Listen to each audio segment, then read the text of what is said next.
All right, in this video we're going to take a look at some measurement units that can be confusing, and we're going to take a look at degrees and radians, and I'm not sure I can answer the question why we need to, other than kind of a simple answer, but more about that when we get there. I think as a way to aid this, let's pop up a graphic here. And the one I want, yeah, let's use this one.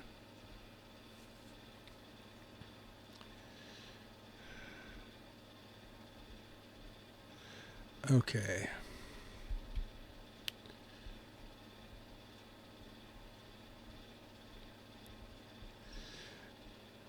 Now, if you've looked at some of my other videos, you've already seen this, but just a very quick review at what we're looking at. This is what's referred to as a unit circle because it has a radius of 1 unit. We don't care what the units are, it's just 1 unit. And if we can imagine this line here that represents the radius as being having a pivot point here in the center, we start at 0 degrees, right here where you see my double arrow. Okay, and then we can rotate this radius around the circle counterclockwise until we come back and we have covered the full 360 degrees. And if we were to plot that, graph that in other words, on an XY axis, it would give us our sine wave. And you can see that one full wave runs from 0 to 360 degrees, and at 180 degrees it's 0 again. And we've talked about some of these various values in here, but that's not what I want to talk about. What I want to talk about is that there's another way to look at this graph. This is in degrees. Well, there's another measurement for angles called radians.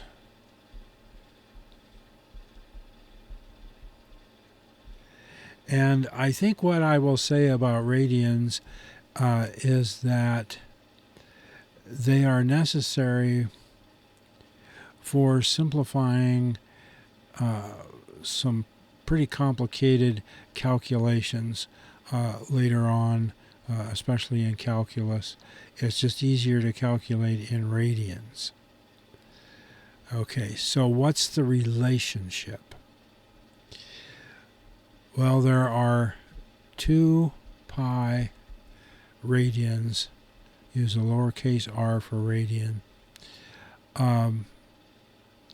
in 360 degrees. So a radian roughly is about, what is it, about 57 degrees, something like that, 52 degrees. It's a pretty good chunk. But again, the idea is to be able to simplify calculations. But what we're dealing with here in electronics is part of physics. And doing all the stuff that's necessary in physics requires very sophisticated math, and electronics in the physics level even more so. The math for getting a double E is not for the faint of heart. So it's a way of describing stuff. Anyway, just take my word for it. Radians are necessary, and they're not difficult to deal with. And we'll take a look at how to convert.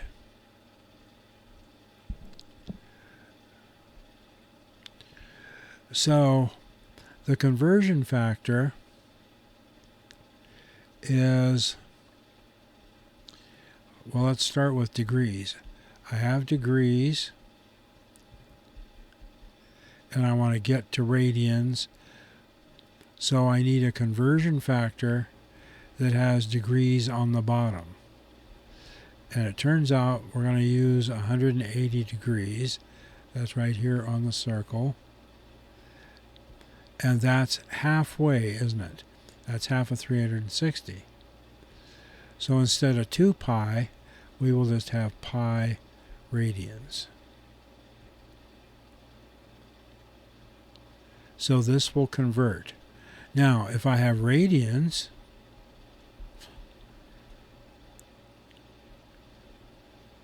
that's going to be, it's the same conversion factor, but this time I need radians on the bottom, so that's where the pi goes.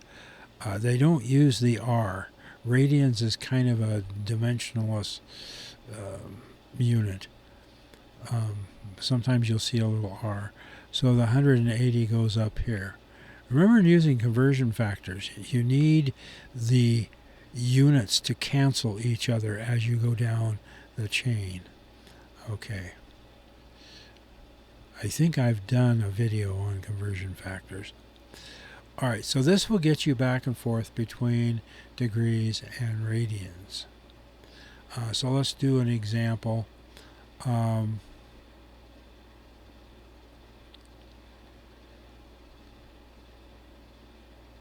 Let's say, well, let's find out exactly what it is. Let's say I have 1 radian, and I want to know what that is in degrees.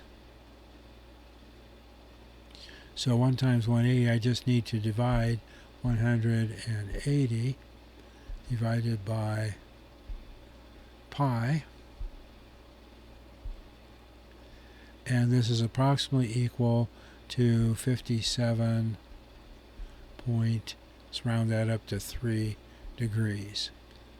So that's a pretty good chunk of a circle. So if you're measuring things out in the backyard, surveying or whatever, you probably don't want to do it in radians. You want to be in degrees. But like I said, it simplifies calculations in trig and calculus to be in radians.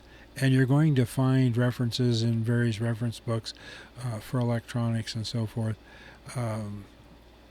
where they're using radians. So that's the relationship between radians.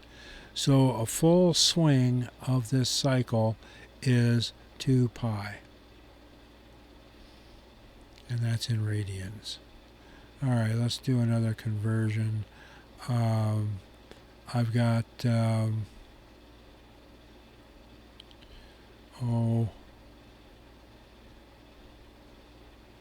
I've got 1.32 radians. So I'm going to multiply that. I want that in degrees. So I need radians to cancel out. So I'll put my pi on the bottom since it's pi radians and put my 180 up here. So we'll do 1.32 times, and if you want, use your fraction.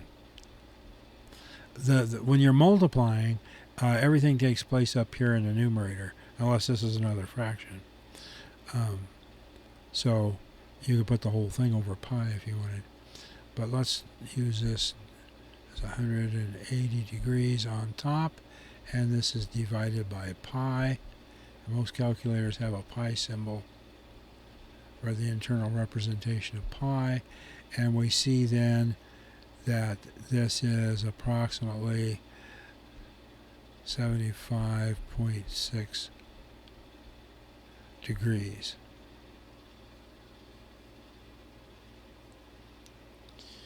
And then of course we can go the other way.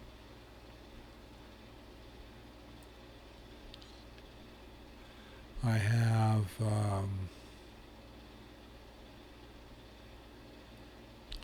237 degrees. I want to know what that is in radians. I need degrees to cancel out, so I'll put my 180 degrees on the bottom so the degrees cancel, and put my pi up here on top. So I get 237 times pi, and that's all divided by 180.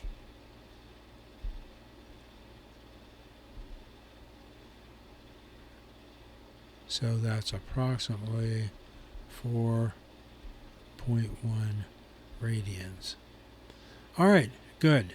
Just wanted you to know the relationship between radians and degrees, and it's just the difference in the scale.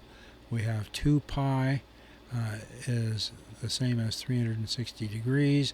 Here's your conversion factor.